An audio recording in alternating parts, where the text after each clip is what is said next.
Did you guys get the message that was sent to us today? The message that the Biden administration sent to you, the American people, telling us that if you so much as blink against us or move in a direction or say something that we don't like, then we're going to use our Department of Justice and every aspect of the United States government. We're going to use all of it in our arsenal to go after you. That's the message that was sent today with Trump's yet another indictment. Well, here's what I have to say to the Biden administration. How about one big, fat, family-friendly middle finger? I am sticking it up in the air right now, but because I'm on YouTube, I'm not going to do that. A big, fat, friendly middle finger to the entire Department of Justice under the Biden administration and all of it. They can go to hell. I don't care about what message you have to send to us because I'm going to do what I have to do regardless. And thank God we have Donald Trump, at least for now, standing in their way. And right now, there is so much going on that I have to share with you. More specifically, it's not necessarily Trump's indictment. And obviously, everything surrounds about that. But there's stuff that happens simultaneously that you need to be aware of. And there's something that happened in the past that answers everything with this indictment and how basically it shows that this is all yet again a witch hunt. This is yet again about the hierarchy of the Democrats and how much more powerful they are than us little people. This is what this is about. This is at the very core of it. And whether or not they succeed in this indictment against Trump, I personally don't think they will. And you're going to see why in just a moment. But I think that there is a lot more to the story. But again, I believe this is just yet again an in-your-face move and a witch hunt. And by the way, if they succeed in this witch hunt, you and I are next. We are very much next on their list. But let's dive into what's going on. I know I kind of sidetracked here a little bit, but here's a Fox News report. Trump indicted on federal charges related to document handling and obstruction of justice. Here's just kind of a little bit on it. Trump is listed in the indictment, which has not been unsealed, as a criminal defendant charge with at least 7 counts involving obstruction of justice, conspiracy, illegal retention of classified government material. He has been ordered to appear in federal court in Miami on Tuesday. Now, what we don't know is this going to happen before 2024? Are they going to attempt to push it out of 2024? Well, that part we don't know yet. But here's what I do know is that they charged him with 7 counts, likely just repeated charges on things. And I find it interesting that obstruction of justice is in there as well. But either way, they tend to throw that in all of his stuff. But to give a little bit more detail on the direction of what they are charging him with, I went to this article. And it really gives a good assessment. Prosecutors ready to ask Trump for indictment on obstruction and espionage act charges. Now, this is on the Independent. And here's what the other side of the fence is kind of claiming against Donald J. Trump and at least one of the charges. The Independent has learned that prosecutors are ready to ask grand jurors to approve an indictment against Mr. Trump, which they did, right, for violating a portion of the U.S. criminal code known as Section 793, which prohibits gathering, transmitting, or losing any information respecting the national defense.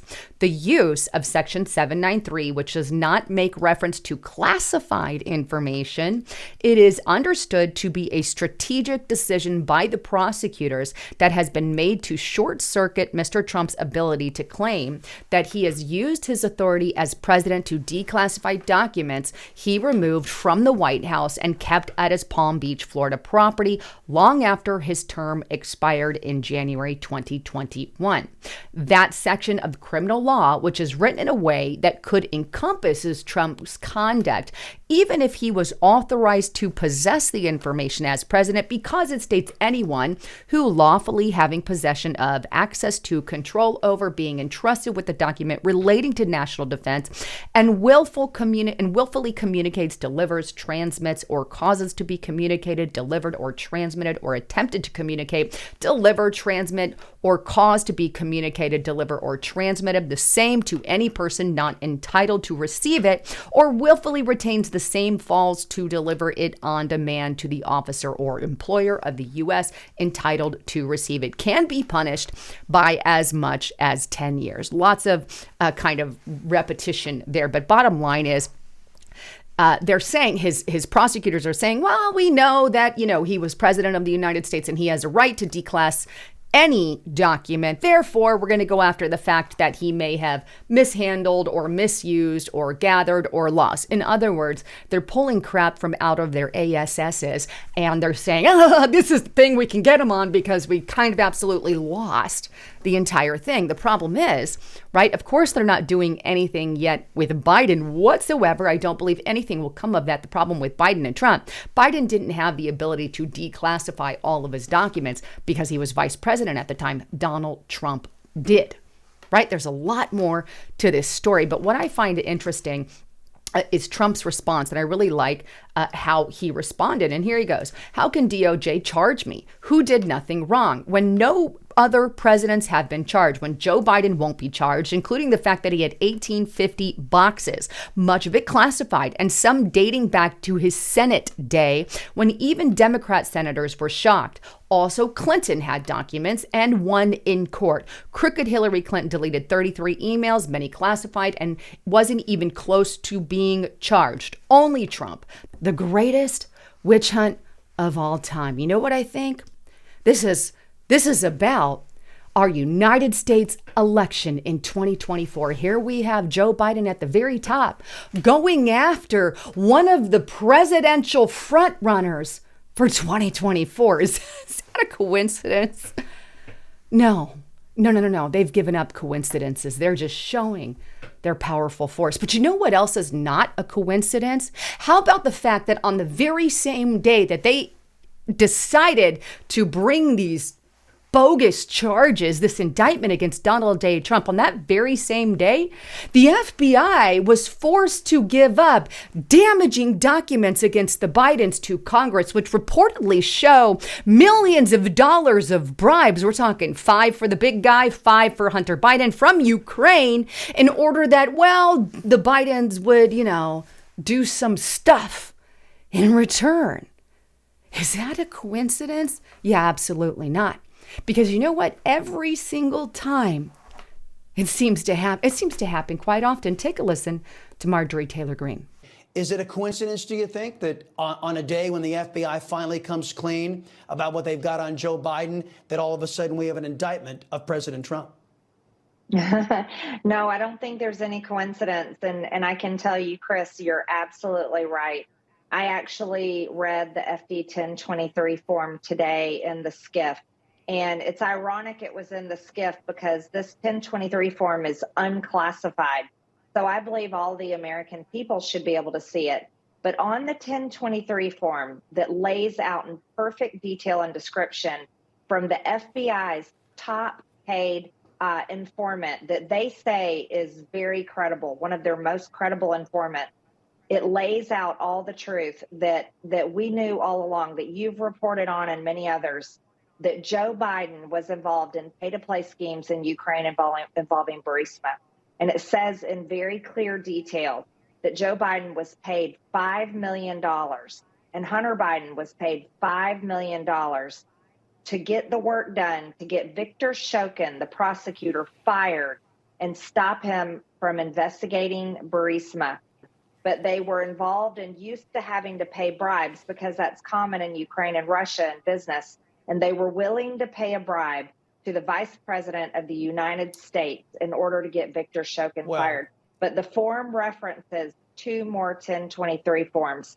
So we know there are at least 2 more. Joe Biden involved in pay-to-play schemes? Kind of seems like everything that Biden has done in the past, they're trying to go after Donald J. Trump for. I mean, think about it. Biden took cash from foreign governments, so they investigate Donald Trump. Biden took a bribe from Ukraine, so they impeach Donald J. Trump over a phone call to Ukraine, right? And then we have, Biden steals classified documents, and they indict Donald J. Trump. Wait, seems like there's more going on. I tell you, you take on the intelligence community, they have 6 ways from Sunday at getting back at you.